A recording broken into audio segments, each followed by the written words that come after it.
I joined the Caribbean service in 1969, straight from Trinidad. I came to London to work as a producer, and that's why I came. And in a way, that's why I'm still here. Every one of these people gathered together in this studio is a West Indian. Each week, some of them broadcast messages home to their families in the West Indies. But this evening, they are broadcasting to Britain. We're all ready for you, Miss Marson. Thank you, Tommy.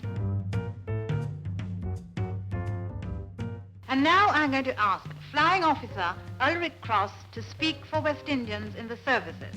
If I could navigate you on a magic carpet, we'd find West Indians at their stations all over the country.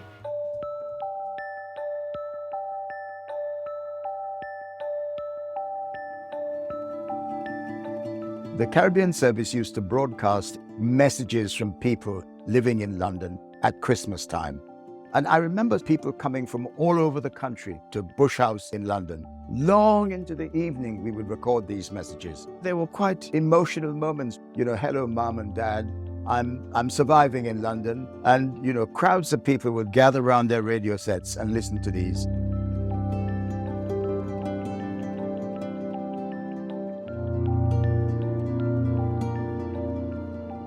I remember sitting around the radio wondering who was going to be used this Sunday. I don't think it would be possible to do any serious history of Caribbean literature without a substantial account of the role of Caribbean voices. You know, George, I used to submit stories even and poems even before I came to England from Trinidad.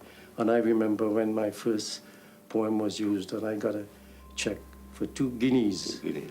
And I looked at this check, and I actually kept that check for weeks, just looking at it, because it was the first time that I had ever got paid. This Caribbean Voices program really was part of the reason that I came to live in London. One of the most extraordinary things about the Caribbean service that I discovered was that we were more likely to get people to come to Bush House than I was able to pursue them in the Caribbean. Politicians from the Caribbean who came to London seemed to get off the plane and make their way straight to the Caribbean service. They knew that if they wanted a message to people in the Caribbean, the best way to do it was through the BBC Caribbean service. Winifred Atwell, of course it is. I remember going to interview the famous Trinidadian pianist Winifred Atwell. I got there a little early and she hadn't readied herself for the interview. She said to me, I'm not ready yet, but you could go into the kitchen and pour yourself a bourbon. At that stage, I don't think I'd ever heard the word bourbon, and I certainly had never contemplated having a bourbon at 10:30 in the morning. But I thought that it would be impolite to refuse. So I had a bourbon in Winifred Atwell's kitchen at 10:30 in the morning in Mayfair. Prime Minister Keith Mitchell spoke to his people in the world yesterday on the evening edition of BBC Caribbean Report. That's it for BBC Caribbean Report, and the last time from me, Debbie Ransom. It's been an honour serving you, our wonderful audience.